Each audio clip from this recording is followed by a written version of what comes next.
आइए स्टूडेंट पढ़ते हैं क्लास 8 हिंदी व्याकरण चैप्टर का नाम संज्ञा। वैसे तो संज्ञा हम क्लास 3 से ही पढ़ते आते हैं, परंतु जैसे जैसे हमारी कक्षाएं आगे बढ़ती हैं, हम अगली कक्षा में पहुंचते हैं, वैसे वैसे ही संज्ञा की परिभाषा तो वही रहती है, परंतु शब्दकोश थोड़े विस्तृत हो जाते हैं, यानी और थोड़े ज़्यादा जुड़ जाते हैं उसमें।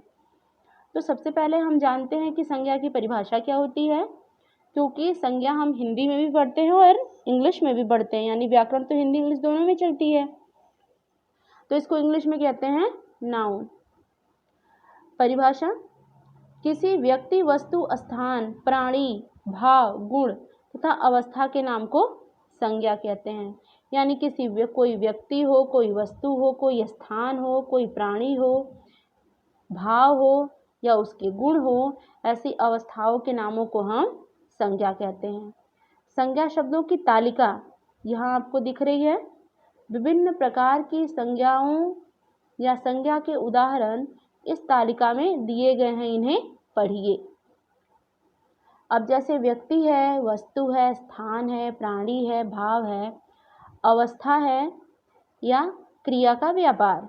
क्रिया के व्यापार से तात्पर्य है कि किस भाव में, किस अवस्था में वह क्रिया हो रही है। जैसे व्यक्तियों के नामों में की सूची पहले देख लेते हैं।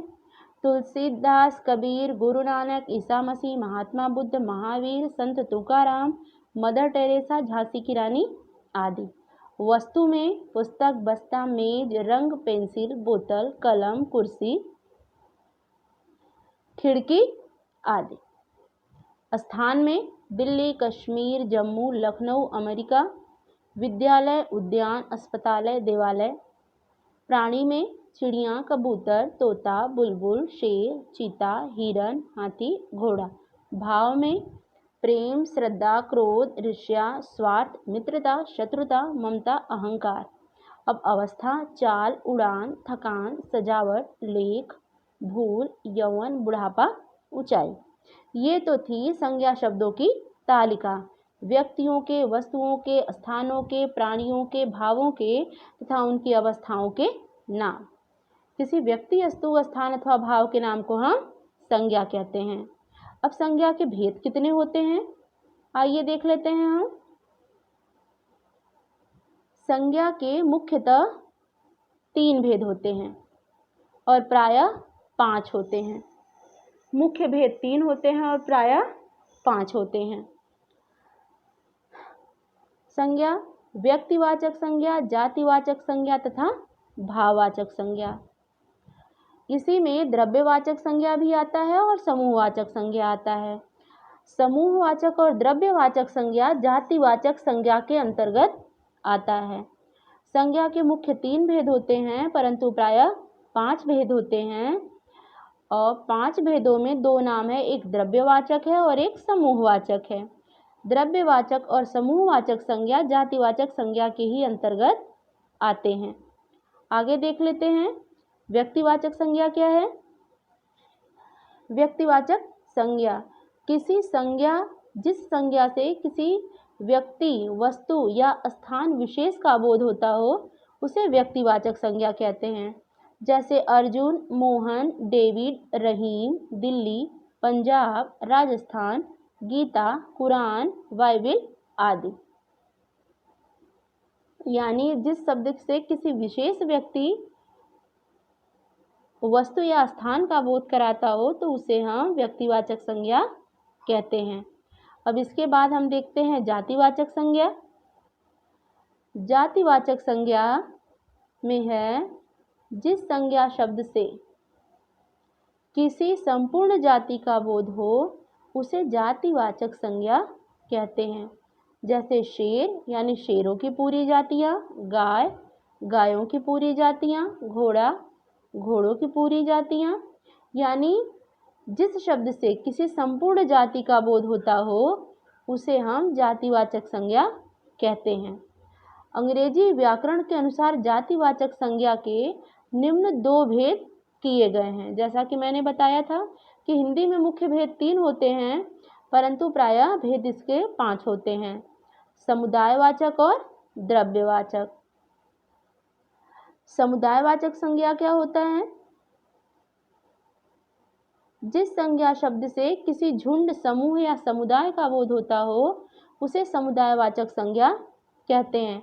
यानी जिस संज्ञा शब्द से जिस शब्द से किसी समूह का, किसी समुदाय का, यानी समस्त भीड़ को अगर परिभाषित करता हो तो वह समुदायवाचक संज्ञा होता है। जैसे भीड़, सभा, सेना, कक्षा, गुलदस्ता आदि। द्रव्यवाचक संज्ञा, जिस संज्ञा शब्द से किसी द्रव्य, पदार्थ या धातु का बोध हो उसे द्रव्यवाचक संज्ञा कहते हैं। जैसे घी, तेल, पानी, चावल, दाल, गेहूँ, सोना, चांदी, पीतल, तांबा आदि। ये तो थे द्रव्यवाचक, जो कि समूहवाचक और द्रव्यवाचक संज्ञा जातिवाचक संज्ञा के अंतर्गत आते हैं। अब आते हैं जातिवाचक संज्ञा की परिभाषा। हमने देख लिया है। अब हिंदी व्याकरण में समुदाय तथा द्रव्यवाचक संज्ञा को जातिवाचक संज्ञा की भांति ही माना जाता है या उसी का अंग माना जाता है। भाववाचक संज्ञा, जिस संज्ञा शब्द से किसी गुण, भाव या दशा का बोध हो उसे भाववाचक संज्ञा कहते हैं। जैसे मित्रता, बचपन, अच्छाई, सर्दी, हंसी, खेल, सफाई, पढ़ाई, राष्ट्रीयता, घृणा, प्यार आदि। यानी जिन शब्दों में भाव निहित होते हैं उन्हें हम भाववाचक संज्ञा कहते हैं।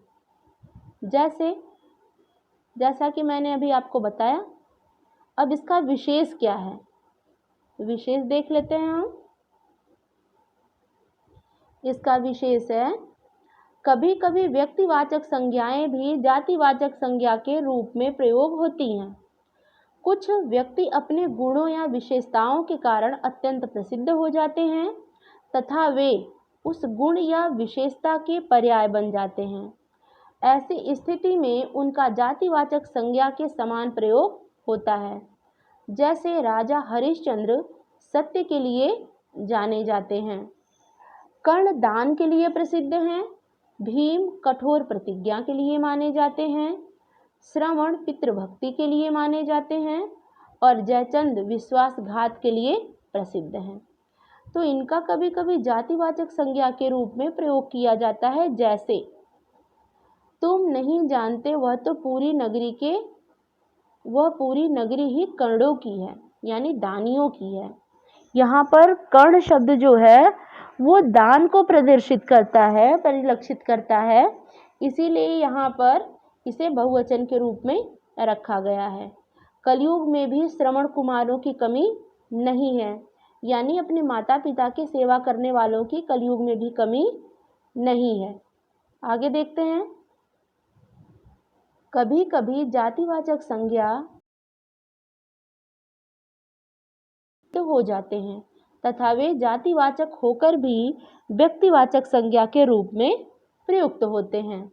जैसे मदर शब्द टेरेसा के लिए है, पंडित शब्द पंडित जवाहरलाल नेहरू के लिए है तथा महात्मा शब्द महात्मा गांधी के लिए रूढ़ हो गया है। रूढ़ हो जाने का मतलब निश्चित हो जाना, जिसे बदला नहीं जा सकता। पंडित जी ने लाल किला पर झंडा फहराया। पंडित जी का तात्पर्य पूजा पाठ करने वाले ब्राह्मणों से नहीं बल्कि जवाहरलाल नेहरू से संबंधित है। मदर जीवन भर गरीबों की सेवा करती रही। यहाँ मदर का तात्पर्य सिर्फ माता से नहीं है बल्कि यहाँ पर मदर का तात्पर्य मदर टेरेसा से है। भाववाचक संज्ञा शब्द, इसमें क्या क्या बनाते हैं हम, किस प्रकार से? भाववाचक संज्ञा शब्द 4 प्रकार के शब्दों से बनते हैं। जातिवाचक सर्वनाम से, क्रिया से और विशेषण से। अब यहाँ पर ये तालिका दी हुई है, इसको देख लेते हैं हम।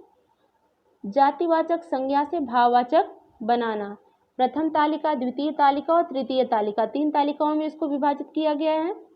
पहला जातिवाचक है, उसके बगल में उसी का भाववाचक रूप कैसे बना, जैसे बच्चा से बचपन हो गया, क्षत्रिय से क्षत्रित्व हो गया, कवि से कवित्व हो गया, युवा से यौवन हो गया।